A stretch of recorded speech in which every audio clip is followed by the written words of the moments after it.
Everyone tells you traction is critical, but no one tells you exactly how to get it. How do you prove the product you are making is one that not only will be useful, but one that customers are willing to pay for? In this video, I'll show you how to land that critical first customer, structure the deal so it scales, and package the traction so investors lean in.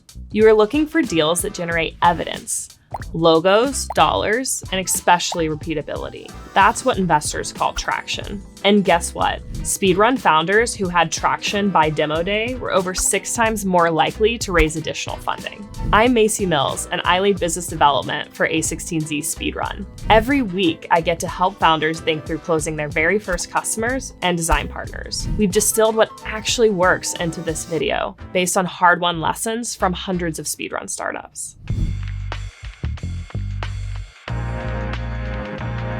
Step 1 in landing your first deal is customer discovery.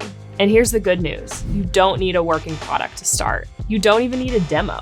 What you need is a hypothesis of a problem that you're solving, a clear idea of who your ideal customer is, or your ICP, as well as a list of warm contacts who might fit that profile, and the sheer will to go find more of them. For warm leads, we call them friendlies.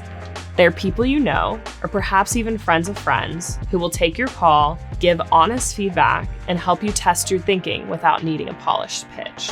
In an ideal world, you have a dozen or so friendlies you can start with. Start with them and ask them for intros to others. The more you can lean into warm leads, the better. In terms of numbers, you should aim for 5 to 10 customer discovery calls in any given week to test the product hypothesis that you have. But I also know it may be unrealistic to have that many friendlies.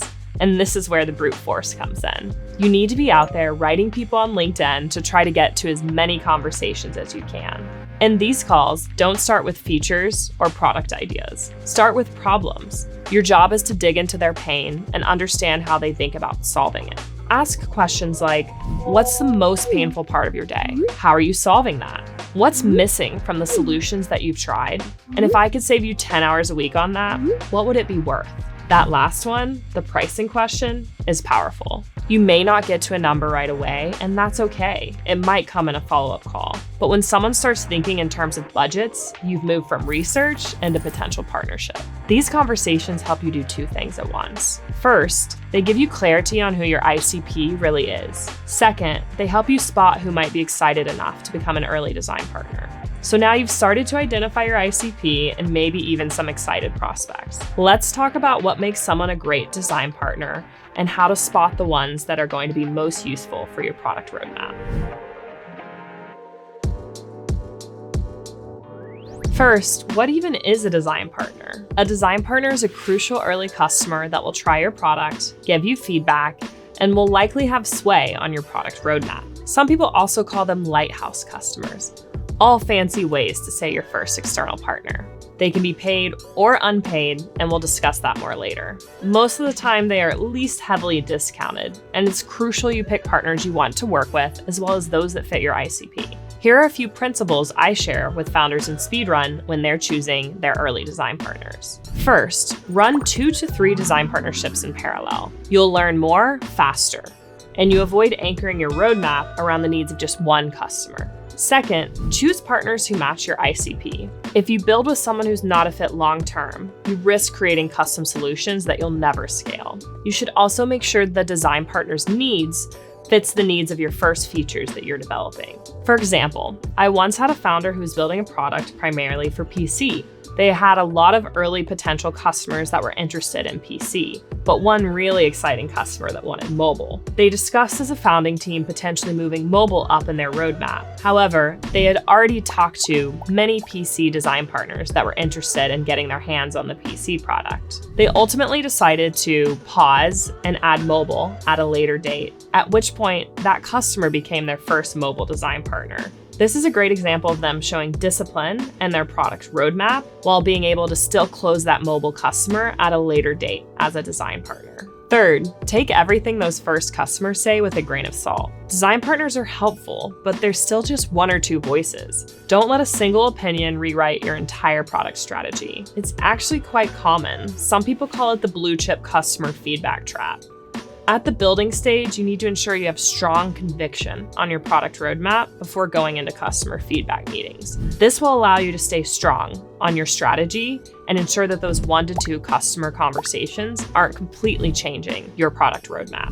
And finally, be careful with how you structure the deal. A deeply discounted or even free deal is fine for your first deal, but if it auto-renews at the same price later on, it could hurt you in the long term. A better approach is a short-term pilot. Think 3 to 6 months.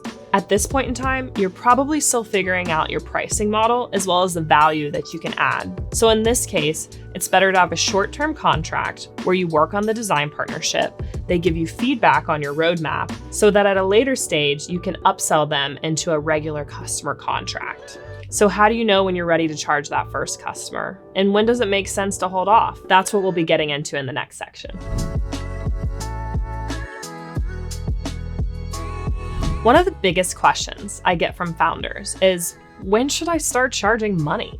Some people will tell you to start on day 1 because this shows intent, that the customer truly cares enough about the problem that they'll be willing to put money on the table. Others say, just get logos on your traction slide. Don't worry about revenue right now. The truth is, like most things in early stage startups, it's more nuanced than that. It depends on how fast you can deliver value to your user. In the very early days, I'm actually a fan for not asking for money, but asking for letters of intent. We'll talk a little bit more about this in the next section. In general, there is more than revenue to these design partnerships. If you're working with the right partner, someone who will give you logo rights, feedback, a quote, maybe even a case study, then whether they pay you right now might not be the most important part. Here's my general rule of thumb. If it's an enterprise deal, you should be planning to charge more than a total of $10,000. For under $10,000, it's gonna take you a long time to get through legal, compliance, procurement. You might even spend more money than that when it comes to legal fees. Also, it's important to mention that at an enterprise level, $10,000 isn't even that much money, so it doesn't necessarily show intent. I once had a founder spend over 6 months closing a deal where they were charging $1,000 a month. Was I happy when they finally got the deal closed? Hell yeah. Did I think it was worth it? Not really. Without charging that $1,000 a month, they probably could have gotten that valuable customer feedback even sooner. Sure, it was a big company, so they'd probably have to go through compliance and jump through some hoops, but I still think the deal would have been quicker and they could have gotten back to building. So I'm here to tell you that in my opinion, the first deals don't necessarily need to be revenue generating. Focus on what is going to drive the most value for you in the short and long term, whether that's revenue, logo rights, case studies, or product feedback. Now, let's talk about the various ways you can close these deals and show traction to potential investors. I like to think of traction as a stepladder, a framework of progress that you can show your potential investors. At the earliest stages of your company, you may be on level 1, which is completely fine.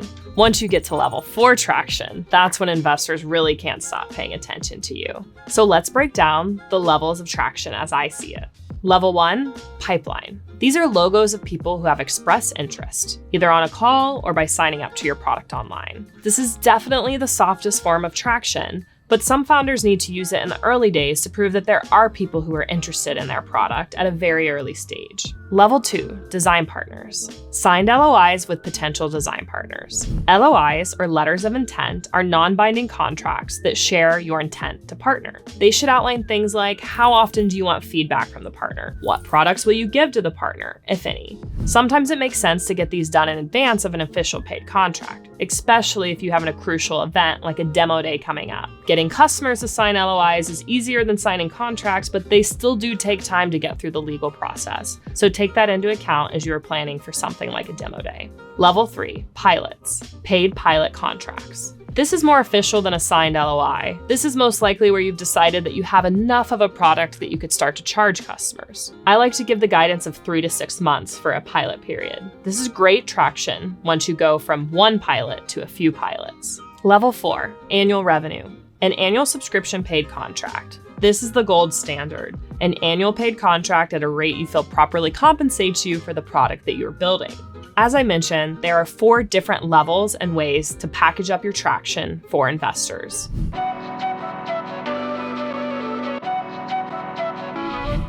Okay, let's quickly summarize everything that we've looked at and how to start thinking about your next steps when it comes to landing your first deal. Tip number 1, define your ICP through real customer discovery. The right early conversations give you clarity and signal. Many speedrun founders pivot multiple times during our 12-week program. We actually love that because it shows that they're listening to their customers and making real changes. Tip number 2, identify the right design partners. Not just anyone who's interested, but people who fit your ICP and help shape your product without derailing it. Tip number 3, there's no universal rule on when to start charging money, but remember, deals create leverage in other ways than money, whether that's through logos, feedback, or marketing collateral that can sometimes be worth more than that early cash. Tip number 4, package up early traction for investors by thinking about what level you are realistically at, whether that's pipeline, design partnerships, pilots, or revenue, aka paying customers. Remember, your first deal sets the tone. It's about learning fast and building a foundation that can scale. But don't worry, you have plenty of time to pivot if you get this one wrong. If you're already on your way to landing your first real deal and wondering what to charge when that first real customer says yes, check out my other video on the complete playbook on B2B pricing. I break down exactly how top founders think about value, anchoring, and closing the right pricing strategy for early stage sales. Whether it's a free design partnership or a 6-figure contract, the goal is the same. Prove value, stay focused, and use every deal to sharpen what you're building. Now, go land your first customer. I can't wait to hear all about it. Great, I still get bloopers. Do I look ready? Born ready. I really should be a news anchor. Sorry, I really think I could do this. Boom. And here's the good news. My hair's stuck on my lip, sorry. Should I do Salt Bae when I say that? Salt Bae canceled. I had his thing in Fortnite like in 2017. So at a later stage, you can look at them. You can look at them? What are we looking at? Look at me smiling at the end of my sentences. Murad taught me so much. Sorry, they're staring at us, so I got nervous. Okay, he's just watching. Yay! Perfect.